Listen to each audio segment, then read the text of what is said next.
Hey everyone, Magic Sword here, and today we're going to have a short-ish card reveal segment due kind of the nature of the cards, but also due to some unforeseen circumstances regarding recent things with Activision Blizzard and the sort of the community, the prominent community members who are responsible for card reveals. We'll discuss that at the end. So understand that the back half of this video is going to be very serious. And the front half is going to be somewhat minimal. And that's partly the card's fault, partly due to circumstances. So let's get into Anetheron here. So the big bad demon Kurtrus is hunting the guy. This is the demon that Tamsin's trying to summon. Um, kind of bad, kind of not so great. So it's a 6 mana 8/6, just like not good. But it costs 1 if your hand is full.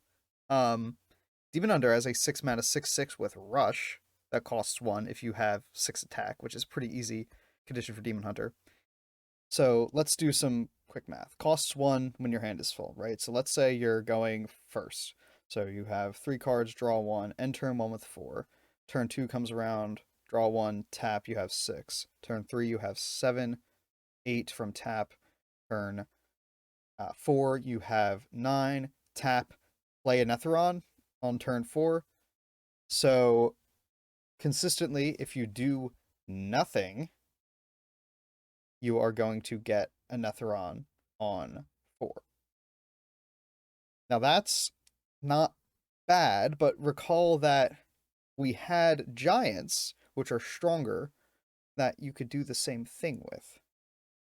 Also recognize this is a legendary, so you're less likely to draw him. Now, of course, handlock tools generally have changed over the years. Of course, we have that new weapon, the Ruined Mithril Rod, that makes drawing better, but that just produces a mana discount, which is irrelevant to this card in particular. Plus, in that scenario, you're just not playing anything that whole time. So compare this to a Twilight Drake or a Giant. It doesn't really come off well, You're playing this for 1 mana on 4. If you are on coin, right? So turn 1, you've got 6 cards. Turn 2, you tap, draw, you're on 8. Turn 3, tap, draw, you play this on 3. Still worked for Giants. Didn't work for Twilight Drake so much, but this feels like a kind of a weak handlock card to me, especially compared to the rare spell that they released alongside it. 4 mana summon a fiend with stats equal to your hand size. If you're doing that same weird, I'm not going to play anything, I'm just going to keep tapping and drawing this whole time, which admittedly isn't that weird for handlock. I'm exaggerating a bit. But you're getting a 9/9 for 4. Or rather, I suppose you're getting an 8/8 because you're not tapping that turn. So it's just a giant again. Which, to be fair, giants are very strong. That's a bit of a high benchmark to compare it to, but why? It feels to me that Dark Alley Pact is just, like, broadly speaking, better Anetheron. And of course, Anetheron has the upside of if you draw it into the late game when your hand is beginning to dwindle, it's still big no matter what. And, if you're in a scenario where your hand size doesn't matter anymore, um, it's just, I don't know. It's all a bit weird to me that Anetheron seems so weak. I hope to be proven wrong. It seems to be the consensus that Anetheron's a bit weak and that Dark Alley Pact is good comparatively. Dark Alley Pact also benefits from Ruined Mithril Rod, where Anetheron does not.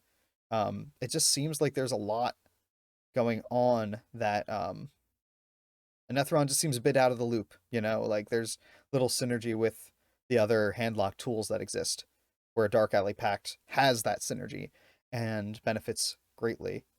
So I didn't prepare any visuals for this, so I'm just going to close out of that window so we're not distracted.